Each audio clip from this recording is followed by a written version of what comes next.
गिरफ्तार करो। नमस्कार, आप देख रहे हैं पंजाब केसरी राजस्थान। आज हम बात करने जा रहे हैं राजस्थान की राजनीति के एक बड़ी और ब्रेकिंग खबर पर। देवली उनियारा विधानसभा उपचुनाव के दौरान उपद्रव और आगजनी के आरोपों में जेल में बंद नरेश मीणा को राजस्थान हाईकोर्ट से बड़ी राहत मिली है।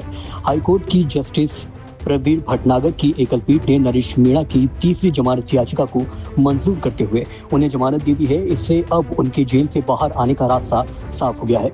इस केस में पहले 2 बार जमानत याचिकाएं खारिज हो चुकी थी, लेकिन इस बार एडवोकेट फतेहराम मीणा की ओर से पेश की गई दलीलों को मानते हुए अदालत ने राहत दी है। आज प्रथम सूचना रिपोर्ट 167/2024 पुलिस थाना नगर कोर्ट में नरेश को जमानत मिल गई है, क्योंकि इसमें और लोगों को पहले ही जमानत मिल चुकी थी।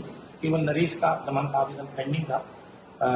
फाइनली आज नरेश को जमानत मिल गई है और सभी में पूर्व में जमानत मिल चुकी है। ऐसी स्थिति में हमारे बीच में नरेश मंडे को बाहर आ जाएगा। निश्चित रूप से ये न केवल नरेश की विचारधारा और सभी जो हमारी लीगल उसमें सहायता कर रहे थे, उन सभी एडवोकेट्स, साथी, कार्यकर्ता, उनके परिवारजन और हम सभी के धैर्य की, और खास तौर से मैं मीना छात्रावास एवं अध्ययन केंद्र झालावाड़ डूंगरी, जिसका नरेश विद्यार्थी रहा है और मैं भी वहां से विद्यार्थी था, और उसी के चलते हमारी एक बॉन्डिंग, फैमिली बॉन्डिंग रही। और उसके लिए विगत 8 महीने से हमने और हमारी टीम ने जो अथक प्रयास किए, और इन सभी जिनका मैं बहुत लंबी लिस्ट है, कम से कम हजारों की संख्या में ऐसे अनेक लोग हैं जो नरेश के लिए अपने घर से पैसा, रुपया, साधन, संसाधन लेकर के और उसके रिहाई के लिए और उसके बैल रिसर्च के लिए सारा प्रयास कर रहे हैं। उन सभी को बहुत बहुत धन्यवाद आपके माध्यम से मैं देना चाहूँगा, और ईश्वर से दुआ करता हूँ कि निश्चित रूप से नरेश आगे ऊंचाइयों पर जाए। और मैं माननीय न्यायालय का, और मेरे को शुरू से विश्वास था कि देर आए दुरुस्त आए, इसमें जिन जिन लोगों ने जहाँ सहयोग किया उनका मैं सबसे बहुत बहुत धन्यवाद देता हूँ। खासतौर से नरेंद्र जी धाकड़ एवं अन्य जो साथी लोग थे, सरकार की ओर से भी इसमें जो सहयोग मिला, उसके लिए भी बहुत बहुत धन्यवाद। 13 नवंबर 2024 को देवली उनियारा विधानसभा उपचुनाव के दौरान समरावता गांव में मतदान का बहिष्कार हुआ था। ग्रामीणों की मांग थी कि उनके गांव को उनियारा उपखंड में जोड़ा जाए। इस मुद्दे को समर्थन देने पहुंचे निर्दलीय प्रत्याशी नरेश मीणा ने प्रशासन पर जबरन मतदान करवाने का आरोप लगाया। इसी दौरान उन्होंने कथित रूप से एसडीएम अमित चौधरी को थप्पड़ मारा। बाद में पुलिस ने उन्हें हिरासत में ले लिया, जिसके बाद उनके समर्थकों ने उग्र प्रदर्शन किया।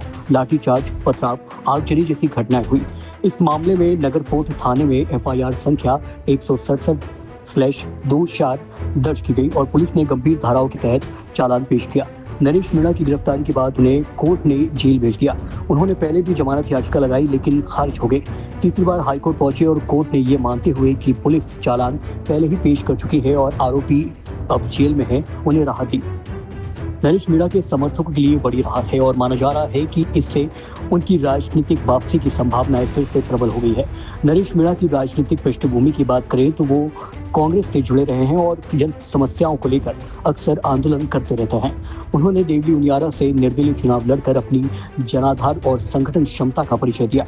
किसान, युवा और पिछड़े वर्गों के मुद्दे पर वे सख्त स्टैंड लेने के लिए जाने जाते हैं। समरावता उपद्रव प्रकरण उनके राजनीतिक जीवन का सबसे बड़ा कानूनी मोड़ बन गया है। अब सवाल उठता ये है कि क्या वे इस कानूनी राहत को राजनीतिक पूंजी में बदल पाएंगे? क्या कांग्रेस उन्हें वापस अपनाएगी या वे किसी नए राजनीतिक समीकरण की तरफ बढ़ेंगे? क्या उनका वोट बैंक अब भी कायम है या उपद्रव की छवि उनके जनाधार को नुकसान पहुंचा चुकी है? ये भी देखना होगा कि बीजेपी और आरएलपी जैसे दलों से उनकी क्या दूरी या समीपता बनती है। हाईकोर्ट से मिली इस राहत के बाद सियासी गलियारों में चर्चा है कि नरेश मीणा एक बार फिर मैदान में मजबूती से लौट सकते हैं। हालांकि प्रशासन और विपक्ष की नजरें अब भी उन पर टिकी हैं। अगर वे जनता के सामने खुद को राजनीतिक शिकार के रूप में स्थापित करने में सफल होते हैं तो 2028 के चुनावी लड़ाई में वे फिर से एक चुनौती बन सकते हैं। तो दोस्तों, ये थी पूरी कहानी नरेश मीणा की गिरफ्तारी, कानूनी लड़ाई और हाईकोर्ट से मिली राहत की। क्या ये सिर्फ कानून का मामला था या कोई राजनीतिक साजिश? क्या अब वे सियासत में फिर से अपनी जगह बना पाएंगे? अपनी राय नीचे कमेंट में जरूर दीजिए और ऐसी ही इनसाइड पॉलिटिकल स्टोरीज के लिए जुड़े रहिए हमारे साथ। नमस्कार।